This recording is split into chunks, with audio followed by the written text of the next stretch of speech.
Au sein de l'Union européenne, un front de patriotes emmené par la France, la Hongrie et la Slovaquie affirme avoir porté un coup fatal au système dirigé depuis Bruxelles.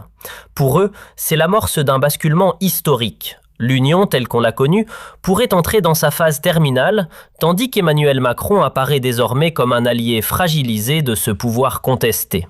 Restez bien attentifs. Le contenu de la lettre dont il est question risque de vous surprendre, tant il prétend dévoiler les contradictions et les récits contestés venus de Paris comme de Bruxelles.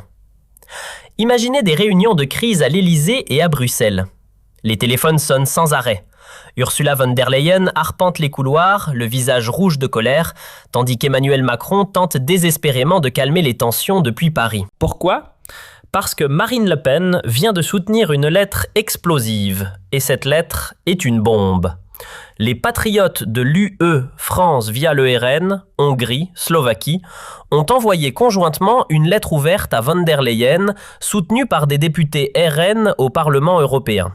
Le message est clair, ils exigent sa destitution immédiate. Oui, vous avez bien entendu, la chef de l'UE devrait être virée. Et Macron, son allié fidèle, est directement visé comme complice de cette machine autoritaire. Et savez-vous comment cela fonctionne ? Les pays de l'UE votent, la majorité décide.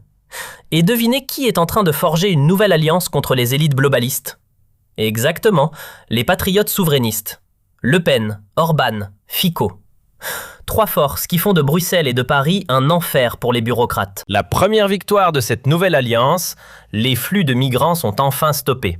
Pas complètement, mais massivement réduits grâce à la pression des patriotes. Ursula et les bureaucrates de l'UE à Bruxelles ont capitulé face aux demandes de la France via le RN, qui pousse pour des frontières solides. La Hongrie et la Slovaquie n'ont plus à participer au pacte migratoire forcé. Les amendes sont annulées ou suspendues. Avant, Orban devait payer plus d'1 million d'euros par jour juste parce qu'il n'accueillait pas de migrants illégaux. 1 million par jour. C'était du chantage pur et Macron applaudissait depuis l'Élysée. Maintenant, c'est fini. Les sales méthodes de Bruxelles sont arrêtées et Le Pen clame victoire pour les peuples souverains. Les patriotes ont marqué le premier point, mais ce n'est que le début. La France, via Marine Le Pen, planifie un nouveau bloc anti-guerre en Ukraine avec la Hongrie et la Slovaquie. Paris veut renforcer ses alliances à Bruxelles. C'est ce que disent les proches de Le Pen au Parlement européen. Ils l'ont fait ensemble en soutenant cette lettre. Ils veulent que von der Leyen démissionne et Macron avec elle pour leurs échecs cuisants. Le Pen espère s'allier avec Robert Fico, le Premier ministre slovaque, qui partage son scepticisme sur l'aide illimitée à Kiev, ainsi qu'avec d'autres forces populistes en Europe centrale.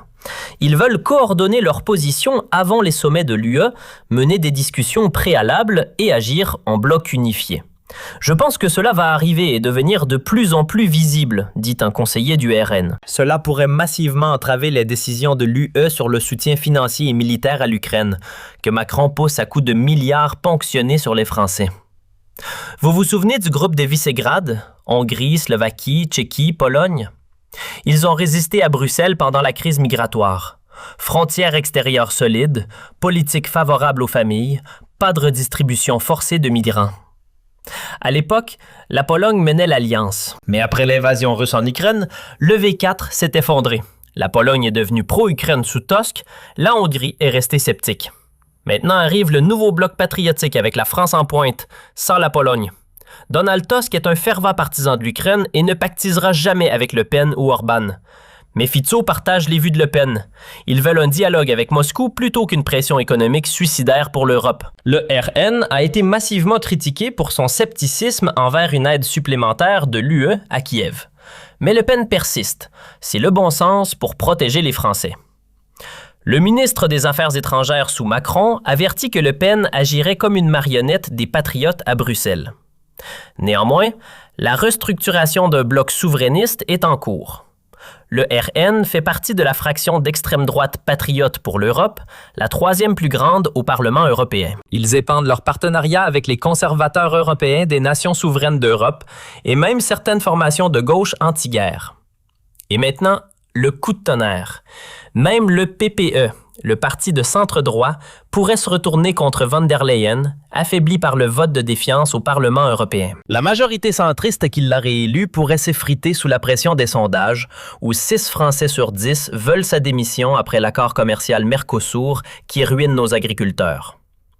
Le think tank français proche du RN a bâti une énorme présence à Bruxelles depuis 2022. Ils ont un réseau transatlantique influent, dangereux pour Bruxelles et Macron. Le Pen doit consolider son avance pour 2027. Le parti de Macron est en chute libre dans les sondages, mais ses conseillers disent qu'il en prend note, que la campagne sera dure et que Bruxelles mène une campagne coordonnée pour renverser les patriotes français. La Commission européenne prétend que les fonds sont gelés pour des violations de l'état de droit, pas pour des raisons politiques. Mais tout le monde sait que c'est un mensonge. Il s'agit de punir ceux qui disent non à l'immigration massive et à la dette explosive. Même des commissaires européens sont défendus par Le Pen contre des accusations bidons. Les médias les accusent d'espionnage ou de corruption, mais ce ne sont que des campagnes de diffamation pour dépeindre la France patriote comme déloyale. Nous voulons en faire partie, dit Le Pen. Nous sommes membres du club, mais pas des vassaux. Bruxelles, Strasbourg et Paris sont en ébullition. Réunions de crise, appels téléphoniques. Ce qui était autrefois impensable se produit en temps réel. Marine Le Pen a fait un pas que personne dans la direction de l'UE n'attendait. Soutenir cette alliance et exiger la transparence.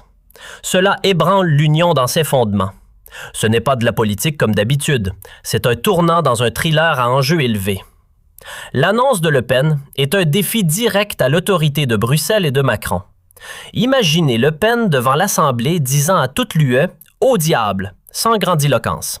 C'était calculé, délibérément destructeur. Elle a dit « La France n'aurait jamais rejoint l'UE en 2005 si elle avait déjà été ce monstre contrôlant. » C'est comme dire à un partenaire commercial « Si j'avais su ce que tu deviendrais, je n'aurais jamais travaillé avec toi. » Et maintenant, le mot « Frexit » n'est plus murmuré. Il est discuté ouvertement, sérieusement, avec intensité. Cela rend les politiciens professionnels nerveux. Qu'est-ce que cela signifie? Un principe fondamental de l'UE est remis en question. Une fois dedans, toujours dedans. Si la France peut sortir, qui sera le suivant? L'Italie? Les Pays-Bas? L'Autriche? Les dominos pourraient tomber à une vitesse fulgurante. Pourquoi cela arrive-t-il? Parce que Bruxelles mène une guerre économique contre les patriotes avec Macron comme porte-parole. Plus de 30 milliards d'euros gelés pour la Hongrie et en France, des sanctions indirectes via des taxes européennes qui écrasent nos ménages. Mais Paris ne reçoit rien en retour. Pourquoi? Parce que Le Pen ne danse pas au son de la flûte de Bruxelles. Système judiciaire indépendant? Non merci. Politique sociale souveraine? Non merci. Idéologie woke imposée? Absolument pas. La réponse de Bruxelles? Strangulation financière. Pendant que le champagne coule à Bruxelles, les hôpitaux français attendent de l'argent. Les écoles tombent en ruine. Les projets d'infrastructure stagnent. Les familles luttent. Tout cela parce que Macron refuse de résister. Mais Le Pen ne cède pas. Elle en rajoute une couche. Chaque sanction la rend plus forte. Ses taux d'approbation sont élevés. Son parti gagne les élections européennes. Le peuple français est derrière elle. Bruxelles fait d'ailleurs tout ce qui est en son pouvoir pour que le peuple français se retourne contre les patriotes. Mais le tir se retourne contre eux. Chaque sanction confirme la thèse de Le Pen, l'UE est en super état autoritaire. Le peuple voit son pays opprimé, son gouvernement élu attaqué par des bureaucrates non élus. Résultat, ils la soutiennent encore plus fort. Et si la pression ne marche pas? Et si les sanctions ne font que rendre la France plus déterminée? Et si d'autres pays pensent, peut-être ont-ils raison? La France a une loi contre les contenus gender dans les écoles. Les parents veulent protéger leurs enfants de l'endoctrinement, populaire en France. Bruxelles réagit comme s'il s'agissait d'un crime de guerre.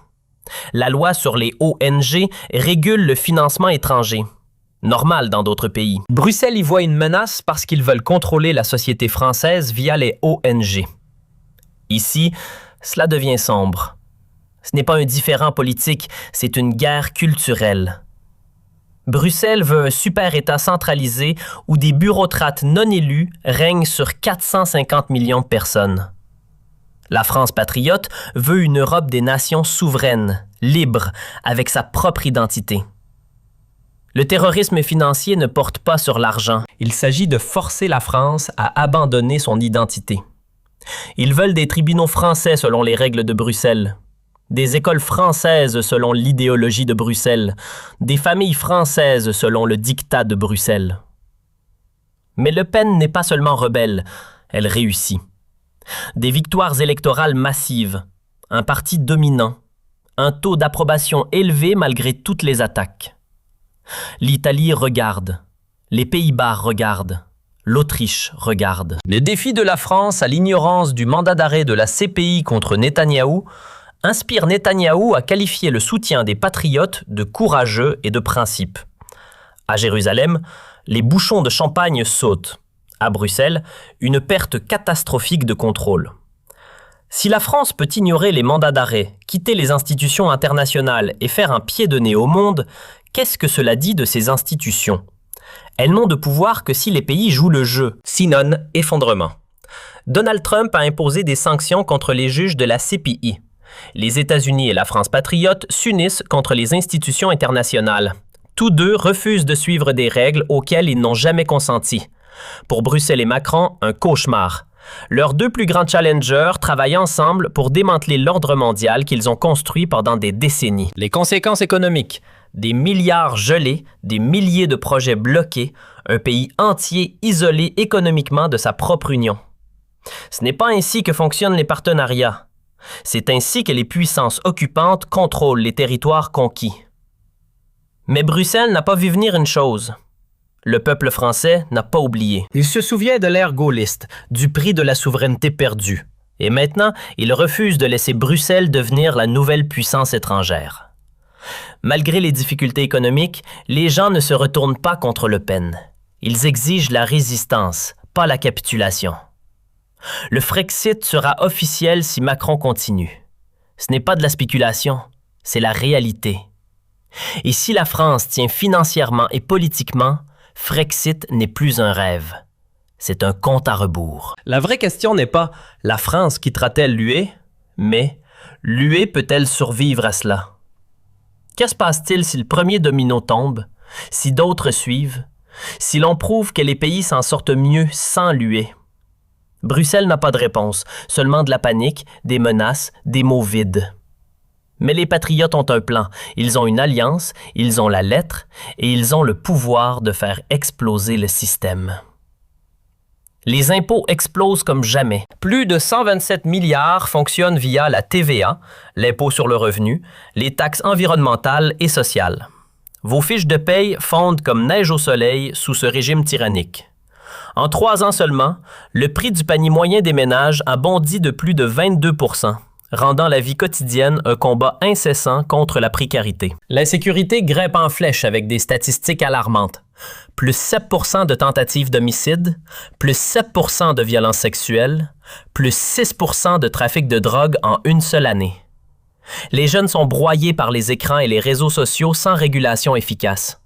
Les systèmes de retraite s'effondrent sous le poids des déficits abyssaux et les usines ferment les unes après les autres, délocalisées vers des pays plus compétitifs comme la Chine ou l'Inde. On vide vos poches pour financer un chaos organisé, migration incontrôlée qui sature les services publics, bureaucratie européenne étouffante qui paralyse les entreprises et des idéologies qui divisent la société en factions hostiles. Pourquoi nos dirigeants s'acharnent-ils à détruire la France de l'intérieur? La réponse est simple et sordide. L'argent est le pouvoir absolu. Macron et ses alliés s'enrichissent via des délits d'initiés, des partenariats secrets avec des multinationales prédatrices et la vente à la découpe du patrimoine national. Industrie stratégique bradée à vil prix. Terres agricoles cédées à des fonds souverains étrangers. Pourquoi s'arrêterait-il? C'est trop rentable et le peuple reste tétanisé, paralysé par la peur, la propagande médiatique et les divisions artificielles. Ceux qui ont osé résister, comme les Gilets jaunes ou des figures comme Le Pen, ont payé le prix fort. Répression policière brutale, poursuites judiciaires interminables, ostracisation médiatique orchestrée.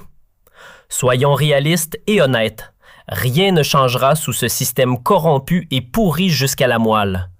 Les impôts continueront de grimper inexorablement, l'insécurité de se propager comme une épidémie incontrôlable et vos poches d'être vidées. La seule solution viable est d'être égoïste pour protéger vous et votre famille, de vous affranchir des chaînes imposées par ces élites autoproclamées. Gagner plus d'argent, mais comment faire dans ce contexte oppressif? Travailler plus d'heures? Les heures sup sont taxées à outrance et ne compensent même pas l'inflation galopante. Prendre un deuxième travail? Vous êtes déjà épuisé physiquement et mentalement par le quotidien harassant. Prendre des risques illégaux qui pourraient vous mener derrière les barreaux? Absolument pas. Ce n'est pas une option viable. Non, il existe une autre voie légale, simple et pourtant méconnue du grand public. Dès ce soir, vous pouvez commencer à vous affranchir de ce système qui ne vise qu'à votre asservissement total et irrémédiable. Nous avons tout rassemblé dans un groupe Telegram privé exclusif où des stratégies prouvées, des conseils pratiques et des opportunités réelles vous attendent. Cliquez ici pour nous rejoindre gratuitement avant qu'il ne soit trop tard et que les restrictions ne s'alourdissent encore plus. Partagez votre opinion dans les commentaires, abonnez-vous à la chaîne, activez la cloche. Cette histoire ne fait que commencer. Et la fin de l'UE et du macronisme pourrait être plus proche que vous ne le pensiez hier.